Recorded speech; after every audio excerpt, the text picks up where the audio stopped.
در ارتباط با منطقه عراق آغاز خلع سلاح گروه‌های مسلح در مرزهای جمهوری اسلامی ایران حرکت مثبتی است که دولت عراق آغاز کرده است.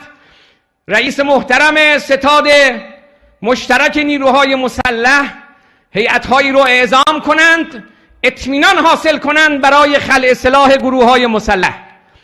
هیچ گروه مسلحی در نزدیکی مرز ایران حق داشتن سلاح و هیچ گروه تجزیه طلبی رو ما اجازه نخواهیم داد در نقاط مرزی یا در درون اقلیم یا در هر جای دیگر علیه جمهوری اسلامی ایران بخواهند فتنه کنند.